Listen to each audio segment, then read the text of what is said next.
Welcome to New Possibilities. I speak truth to power without fear.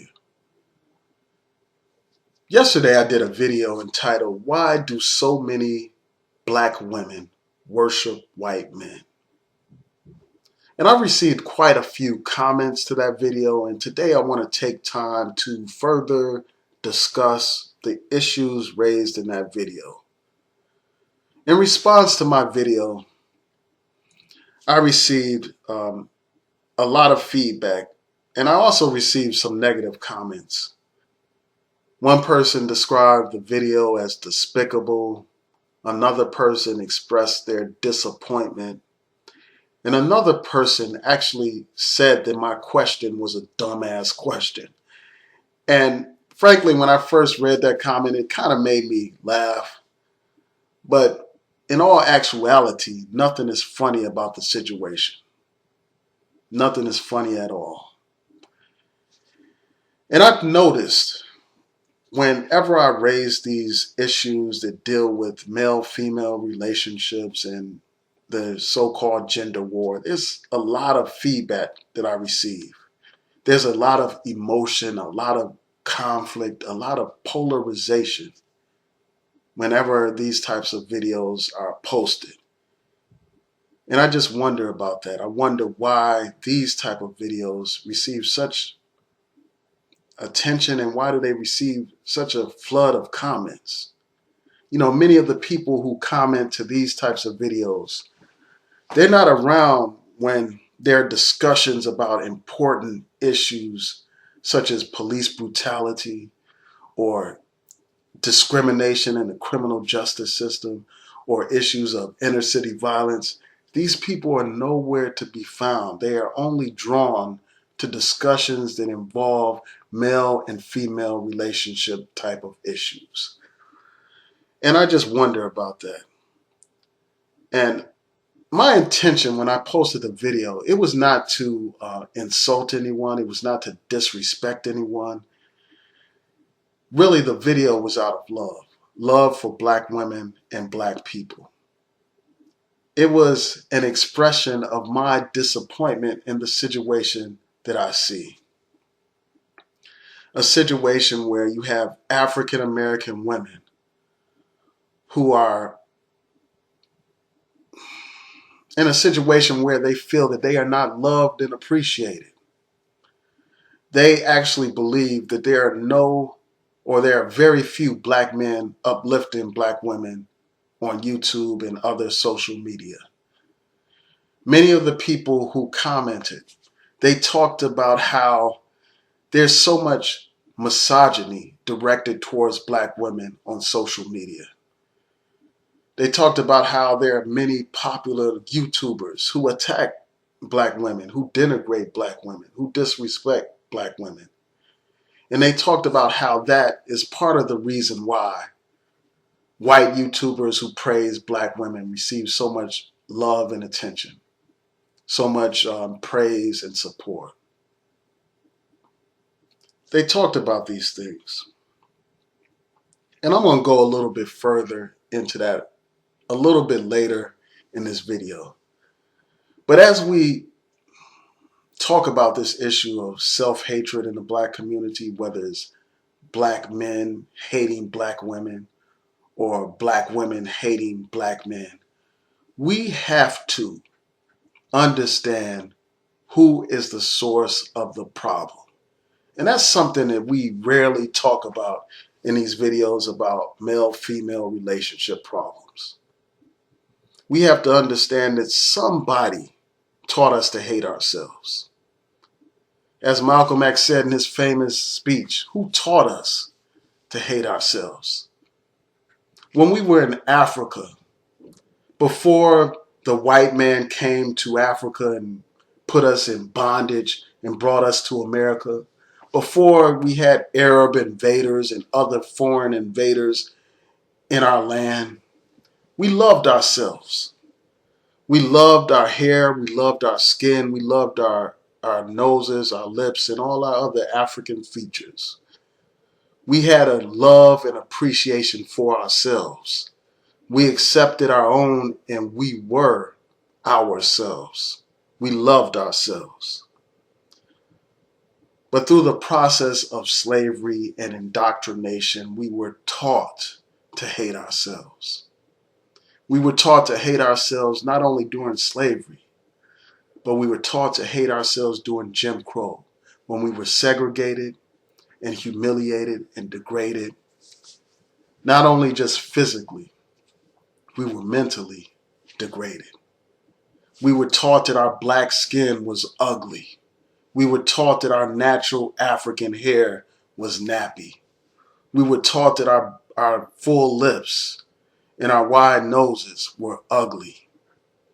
We were taught to worship the European standard of what it means to be beautiful, of what it means to be handsome, what it means to be good.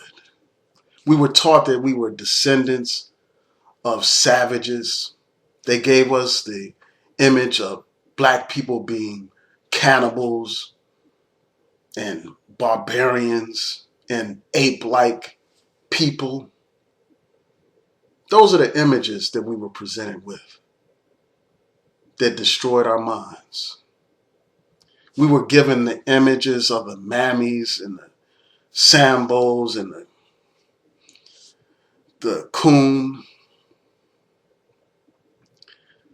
given these images that distorted our natural black features, that depicted us as being jet black, as having knotted hair and grotesque, large, bulging eyes and big, fat, bulging black lips, so that we would look less than human, so that we would look subhuman. And after years of indoctrination through religion and through the media, we were taught to hate ourselves. We were taught to worship whiteness, literally and figuratively.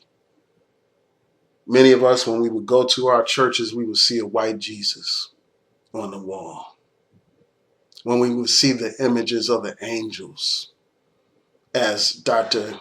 Naeem Akbar pointed out in his talks and his speeches, we would see whiteness as an image of what was divine.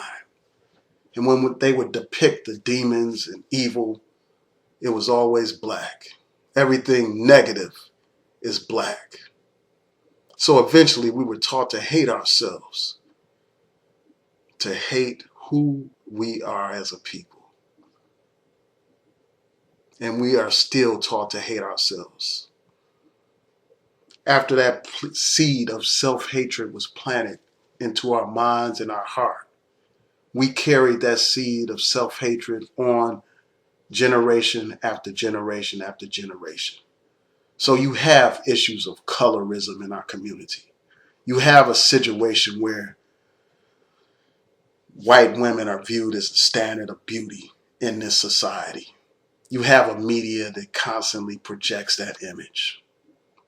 So as a result, you have many black men who desire and lust after white women, and you have black women who lust after white men because of this negative programming that we received as a people, because of these negative images that we see on television and on social media. So some of these people, they have that seed of self-hatred in their minds and their hearts. So they put out videos degrading black women,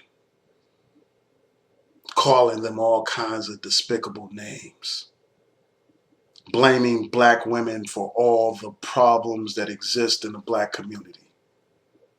See, this is a pathology.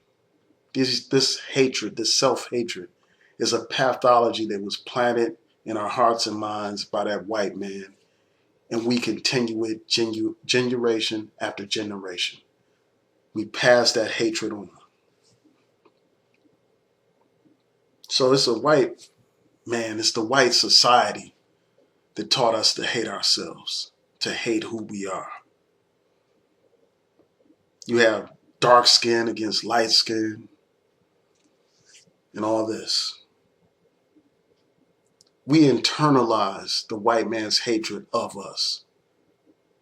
So we began to discriminate against ourselves by having things like the brown paper bag test and all that kind of stuff, where light-skinned people were elevated over dark-skinned people, etc. And the stereotypes have been passed on. The stereotype that a black woman is domineering and masculine. That's an old stereotype that goes back quite some time, and it's still with us today. It's a stereotype that is promoted on television constantly. So that self-hatred is the root cause of a lot of the conflict that we see between black men and black women. And it's that same white man that taught us to hate ourselves, as Lashid, for you, pointed out in the comment section. These white men and white people, they're the ones that prop up many of these YouTubers, these black YouTubers that perpetuate self-hatred. They prop them up and they support them. They subscribe to them. And YouTube actually promotes these self-hating black house Negroes over other types of YouTubers. They promote them, they elevate them, they celebrate them. They put them in a position where they receive a lot of attention here on YouTube. So it's the white man who's propped up this self-hatred in our hearts and who props up these self-hating Negroes that attack their own people, that attack their own women. And after creating a situation that perpetuates self-hatred in the black community, the white man wants to swoop in and play the role of savior. When I talk about white people, I'm talking about as a collective. I'm not talking about an individual or anything like that. After they have planted in the seed of self-hatred and taught us to hate ourselves and hate our blackness, hate our dark skin, hate our natural hair, they want to come along and play the role of savior. And that's essentially what you have here. You have a white man, Jacob Mason, and he just is one example, who comes in and talks about how black women should love themselves, and he talks about how much he loves black women. When it was the damn white man who taught us to hate ourselves to begin with. When it was the damn white man that degraded our black women to begin with. They used to rape our black women, abuse our black women, treat them like cattle, turn them from black queens into black bed wenches. That's what the white man did. And then he wants to come in here and play the role of savior. He wants to be the knight in shining armor to rescue the black woman from her black man. And many people are so happy to see this white savior come in to rescue the black woman. Because we have been programmed from day one to worship white people and white men in particular. It starts with the church. They give you a white Jesus. It's also perpetuated in the fairy tales that we're told about as children. There's always some white knight saving some white damsel in distress. I mean, how many stories are children told about that involve a black male hero? How many stories do they read like that about a black man rescuing a black woman? We don't read those stories as children. We read stories where the white woman is all beautiful and fair and she's rescued by some great white man. So it's no wonder that we wait for a white savior to rescue us. It's no wonder that these white men, who are the source of the problems that we deal with in our community, it's no wonder that they would come in and be perceived as some kind of savior. It's no wonder. It's no wonder that these white men will receive such support and respect and praise. Because we have been taught that we need white validation, that we need white approval. It doesn't exist in the white unless the white man tells you it exists. Too often, that's the mentality of some of our people. They don't believe it unless it comes from the mouth of a white man. They don't believe it. They simply don't. They don't believe that they're beautiful unless a white man tells them they're beautiful. They don't believe that they are worthy unless a white man tells them that they are worthy. And everything that I'm saying in this video can be reversed. It can be reversed to a situation involving a black man and a white woman.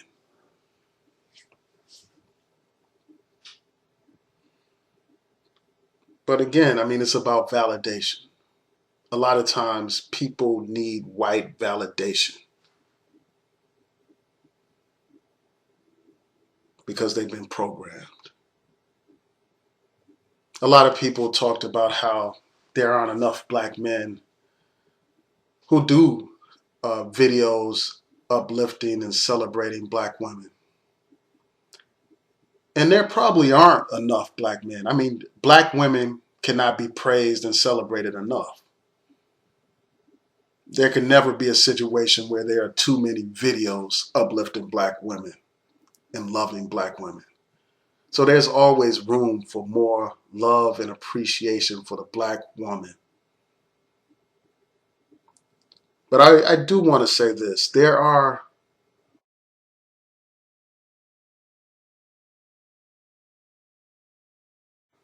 plenty of videos that have been posted on YouTube celebrating black women, respecting black women, loving black women.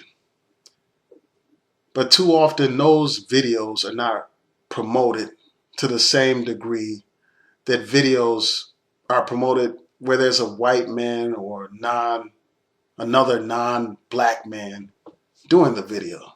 So there's a video with a white man praising black women.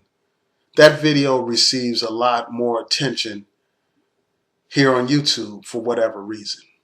Where there's a video of an Asian man praising black women, that video receives a lot more attention than the black videos that are similar. And I don't know exactly why that is. You know, I can't necessarily say that that is, because black women are supporting those videos more than they are supporting black men. I can't necessarily say that that's the case, that that's the reason for the difference, because it could be a variety of factors that play into it. But I will say this. I mean, it does appear that those videos done by non-black men receive more support than the videos done by black men. Just by the view count, the subscriber count, the comment count, it just seems to be lopsided in terms of support. And all that stuff goes back to this issue of validation, this issue of self-hatred. And it's just sad. I mean, it's a really sad situation. It's a sad situation when things are so bad that our women feel that the only place that they can find love, respect, support, and uplift is through a white man. I find that to be really sad and depressing. And it doesn't have to be that way, because there are plenty of black men who do have videos supporting black women. And there should be more. There should be more. Some people in the comment section, they talked about the issue of power, how a lot of women are drawn to power and influence, how that plays into it as well. See, the black man has been completely emasculated by this system. He's been stripped as a collective of power, stripped of it. The people who have more power in this society and more wealth in this society are white people, white men in particular. So when a woman is looking for somebody to protect and to provide for them, instead of looking to their own black man as being their strength, their protector, and their provider, they look to the dominant society for that protection, for that support, for that provision of material things. And I just find that to be disappointing, to say the least. You have black women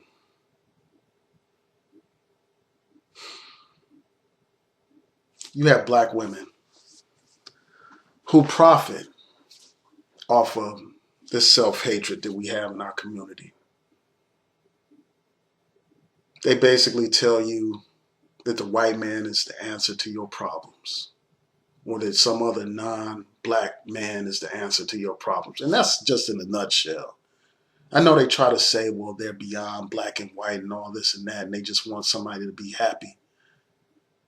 When really that's not the case. When in all actuality, these people are fixated on race.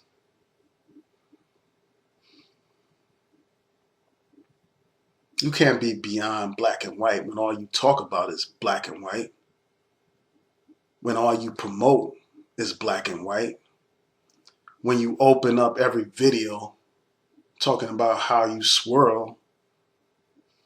You can't be beyond black and white.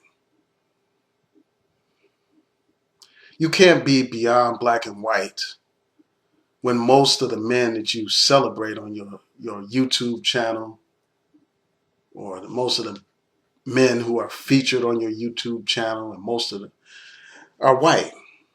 And most of the couples on your channel are white men with black women. You can't talk about how you're beyond black and white when you're all about black and white. But this is the kind of pathology of self-hatred that exists. A pathology that will make somebody go all out of their way to defend white men. Go all out of their way to defend that white man, the same white man who's the source of all the problems that we face psychologically, and just on all kinds of levels. They will defend that white man. The same white man who's placed the psychological chains of slavery on our minds. You had a situation in Charleston, South Carolina, where racists went into a church and killed 9 people. 9 black people. Instead of dealing with that tragedy, dealing with the question of racism, this woman actually got on YouTube and essentially begged black women to still swirl, don't lose hope in the white man. Essentially. This is the type of pathology that I'm talking about.